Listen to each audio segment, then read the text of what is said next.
Top of the morning, top of the morning, top of the morning. How is everybody doing on this great last Monday, on this awesome Monday of Black History Month?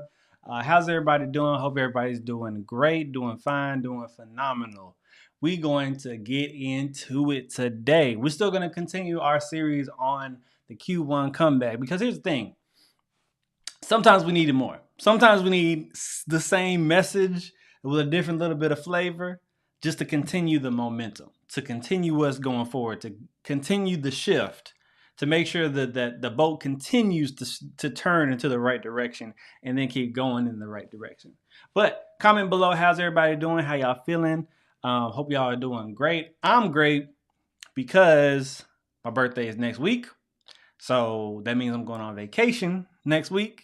So next week, no, I'm not gonna take off. I'm not gonna take off next week. I'm gonna come on. That'll be my last little work that I have to do before hitting the plane and heading on overseas.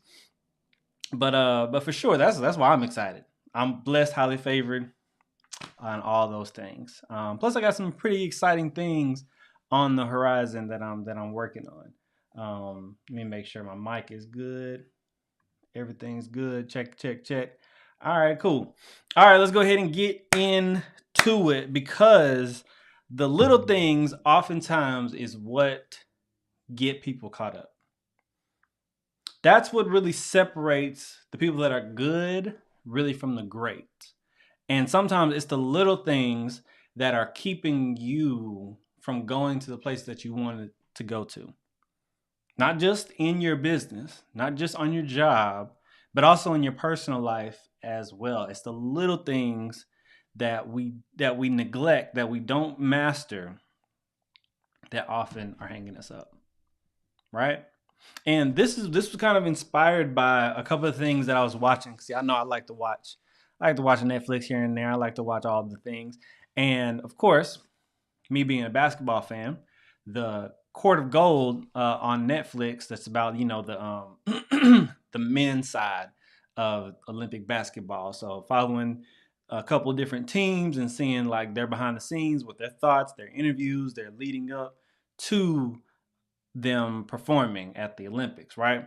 And that's always interesting to me because I like to know not just the shots that they're making, not just how many practices that they do, but what was the personality, what was the mental preparation that helped them to be able to achieve their level of performance at the highest level on the global level, right? And when we're talking about the little things, you got to think about it didn't start with just them, being the best in the world. They didn't come out immediately being the best in the world, right? Even LeBron James, who is shout out to him for the thumbnail, he didn't become the greatest of all time his first year in the league. Even his second year in the league. Yes, he was an all-star his second year in the league, but he was not the preemptive best in the league over and over and over. And what people often don't realize, especially about athletes, is that you're not going to go from level 2 to a level 10 in 1 year. Realistically and marginally, we're not robots. You're going to You're going to have marginal growth year to year, month to month, day to day. And so the thing about LeBron specifically, there were years where he would just focus on one particular thing. And then that would get stronger and stronger until he got sufficient. Even when the play that he's doing right now, he is operating at his highest percentage-wise from the three-point range. Now, for those of y'all who know the game of basketball, y'all know that when he came to the league, he could not shoot anything. He was a driver. Come in, dunk on you, and really outplay you with his athleticism, right? But here's the thing. Over the last, and I say this because I'm a fan of the game, and I'm particularly I'll be following the Lakers because I'm a Kobe fan, so I like to see what they're doing. And of course, it's LeBron, all that good stuff. But when you think about it, from I think he's been with them for 5 years now. When he started there to where he is now, right? His level of performance from the 3 point line has marginally gotten better year to year to year. It didn't start off at his 39-40% that he's shooting now. It started off like 33, maybe even 30, right? But he continued to work on that and just got better and better and better, right? But how did he do that? He did that by practicing over and over and over and strengthening himself to be able to shoot from the logo over and over and over again, right? Which is why now he is a dangerous threat, an actual threat from the 3 point line, especially if he gets hot, right? But we're not here to just talk about athletes. We're not here to just talk about athletics. We're here to talk about you in particularly. So, as we're talking, I want you to think about this for a second.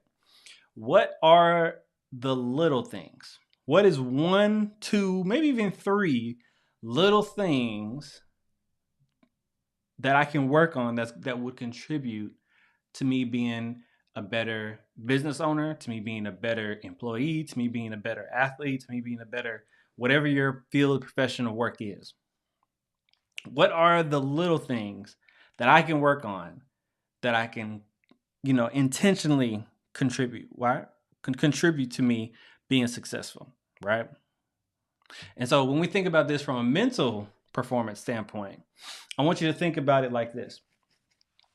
Your brain, let me be very clear, your brain cannot focus for 8 hours straight.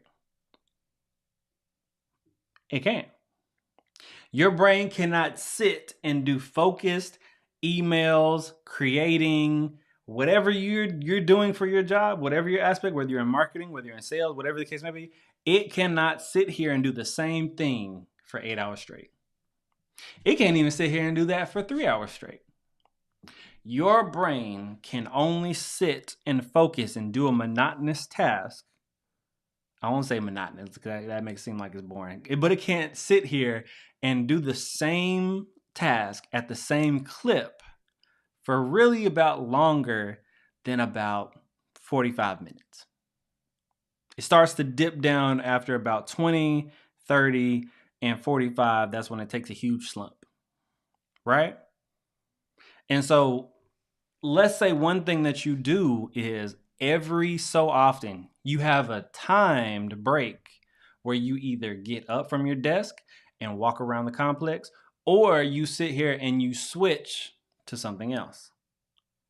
Okay, I'm doing some administrative work for 30 minutes. I'm going to do some email work for 30 minutes. But at 30 minutes, I'm going to take a 15-minute break.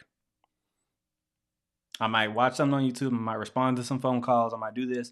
And then I'm going to switch to getting ready for my meetings, to making cold calls, to doing this. You see how the energy shifts?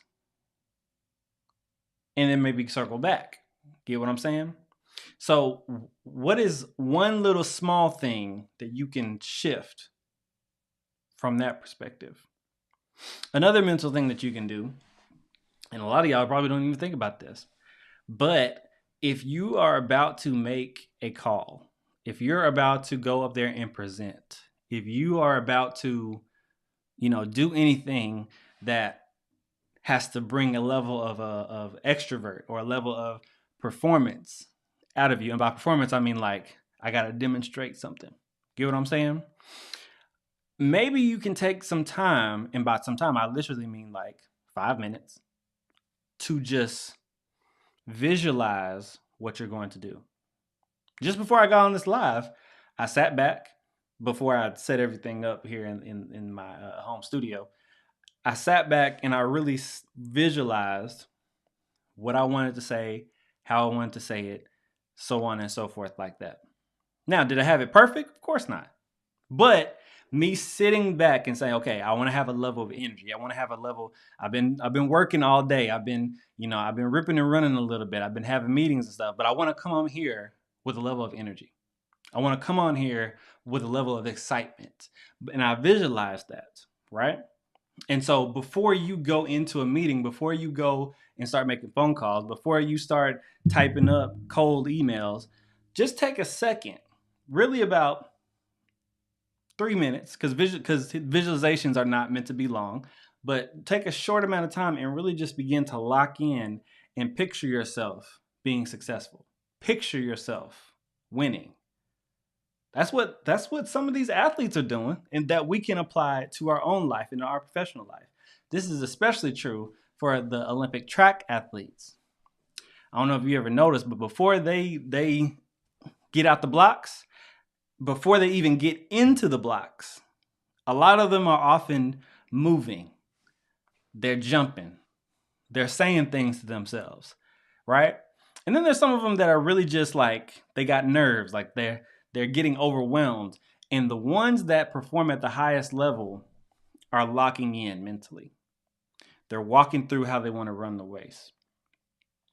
Gabby, I think Thomas, yeah, Gabby Thomas, who won the 200 meter, she talked about how she mentally prepared for that race. She said she had run that perfect race in the 200 meter 1,000 times mentally. She had walked through how she wants her steps to go, how much speed when she hits the turn on the 200, how she wants to hit it and then hit that stride on that final 100. She talked about that. And so for you, you can do the same thing. And whatever level of work that you are in, whether you're in sales, whether you're in finance, whether you're in, marketing, whether you're in healthcare, whatever the case may be, sometimes you need to just take a step before interacting with others, before stepping out on the stage, before picking up that phone. Just take a second to visualize your success. Visualize you winning and capitalizing on the particular areas that you're trying to be successful in. Doesn't take long, really just about 30 seconds to a minute. Really just to sit back, do your favorite breathing exercise, lock in, visualize yourself winning. That small thing can take your performance to the next level. That's what you don't want to overlook, the little things when it comes to you being that high performer at the highest level. Okay? So, recap. I want you to figure out 3 things for yourself. 3 things that you can do in this last quarter. Not this last quarter, in this first quarter, in the last quarter of the first quarter, because we're going into March, which is going to be the end of the quarter. But we want to make sure we're going in at a good momentum. So, but what are 3 things you can do to adjust so that we hit April with the ground running? Okay. Now, second point. I want you to think about the things that are not related to your job that can make a difference. What you talking about, Willis? Okay, let me slow down a little bit. So going back to the Netflix show that we were talking about, and this was actually this point. I recognize this point. This was with the French team, not the American team, but this the point all the same. And so, what's interesting about professional athletes is that we highlight, what they do on the court and, the fact that they can do all that they can do. But we don't think about what it takes to fuel that level of dominance, that level of athleticism continuously over and over and over again. Like, for example, there are plenty of teams in the NBA right now who are on road trips, like long road trips, where they are not only on the road, like, so let's say, for example, you have a team that's flying into Minnesota, they're playing a game, and then they have a back-to-back in Milwaukee. So they have to get immediately after they leave the game, they have to get on the bus, go on the team plane, fly from the team plane to Milwaukee, probably get in Milwaukee at about 3 in the morning, 4 in the morning, 5 in the morning, go from there to the hotel, try to get some sleep, get up and get ready to play that game, whether they're sleep deprived, whatever the case may be. Also, in the midst of that, making sure they're getting the treatment if they're managing an injury or they're trying to prevent an injury, making sure they have the whole game day routine so that they can perform at the highest level. People don't think about the behind the scenes that contributes to their play. And we talk about us, something that can very quickly throw you off of your game is not getting enough sleep. If I tell you, you know what, 5 consecutive nights, I want you just to get 4 hours of sleep. There'll be all kinds of things that'll be wrong with you, right? But we don't think about those how quickly those things can throw us off of our game, right? And so we have to think about, you know what? All right, this maybe in this moment, me staying up and watching this, it feels good. You know, I'm entertained. I get a little dopamine hit. But I end up paying for it the next day when I don't have a fast start in the morning or when I miss my early morning workout.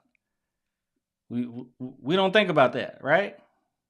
And so I want us to really think about and identify, rather, not just think about. I want you to identify what are the small things outside of work that are not related to work that might be holding me back. Going back to the Netflix show, so the thing that I learned about from the French team is that their chef, their meals, they don't just get catered. They don't just get Chipotle. They don't get just Chick-fil-A. One, it's France. But two, they don't just order from a restaurant and then just got, catered and all that good stuff. He said, no, we have to, this is what the chef said. He said, we have to take into account the dietary restrictions and adjustment of every single player on the team. We are working hand in hand with their professional teams, professional clubs, to see what they need. We have some players who cannot eat eggs because it interferes with their inflammation levels. So their diet is restricted. So this player will not have eggs. This player will not have sausages. This player will have turkey bacon. This player will have a certain specific pancake that is power packed with protein. The level of details that goes into the behind the scenes of their performance, it really took me back. Because it's like, wow, like it's not just, I'm practicing harder than you, I'm shooting better than you, I'm, performing better than you on the court, I'm crossing you up. It's more than that. It is, what am I doing to fuel my performance outside of the court, right? And so I want you to think about it. What are the things that you're doing to fuel your performance? Let's start with food. Number one. So, for example, today, I knew that I had quite a few errands to run. I had a couple meetings and I had to get my social media out, right? So I had to plan out my day in blocks of time. This is the time I'm going to work on social media for this hour. I'm going to schedule my videos on YouTube. I'm going to make sure my shorts are good to go. From this hour, I got a meeting from this time to this time. Let me make sure I'm present, stuff like that. Wait a minute. I ain't had nothing to eat. If I have an empty stomach, I'm not going to be focused. My stomach is going to be mad at me. My head might start hurting. I might be a little sluggish. Okay. Now I can get something quick. I can go to Wendy's, get a biggie bag. I can get the double stack. I can get a strawberry lemonade, get the fries. I can do that. I could do that.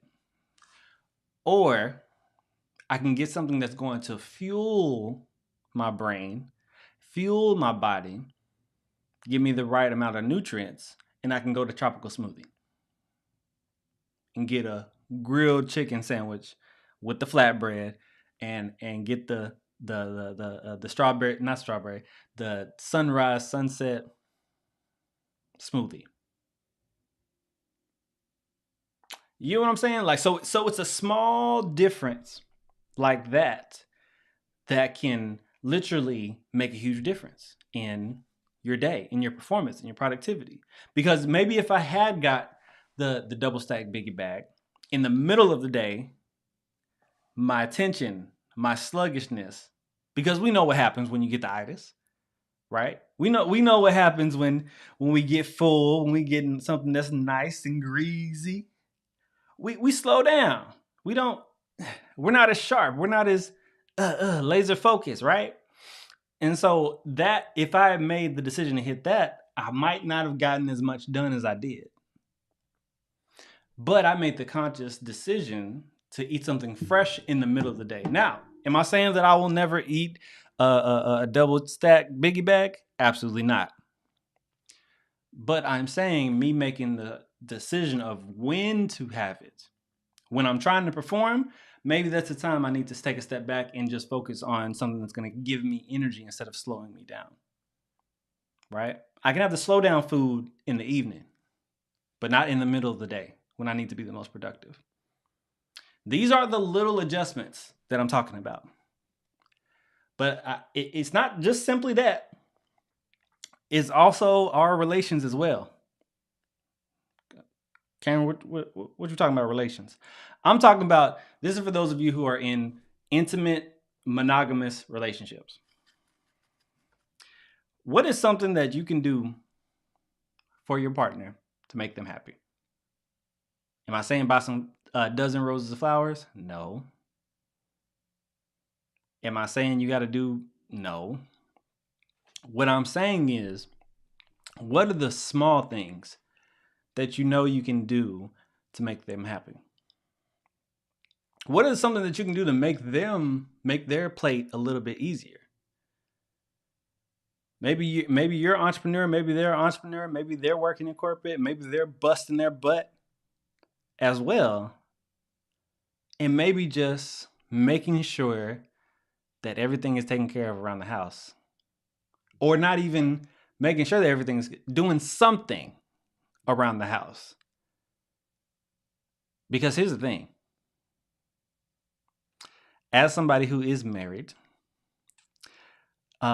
nothing quite is annoying when your wife is complaining about something very small and you know that it's something that can be taken care of like that. But it literally shifts her attitude. It literally shifts her presence. It shifts her countenance. And because of that shift, it shifts your atmosphere as well. It impedes on your productivity. It impedes on your peace. But you could have just washed the dishes. Better yet, you could have just put the dishes in the dishwasher. You could have taken the dishes out the dishwasher. You could have folded the towels so that y'all got fresh towels. You could have changed the sheets. Something small that makes a huge difference in your relationship, in your home. But not doing that impedes on you getting your rest. It impedes on you having the space and freedom to focus. Because I think we all know when home ain't right, work ain't right. Or you won't be able to give your best to work.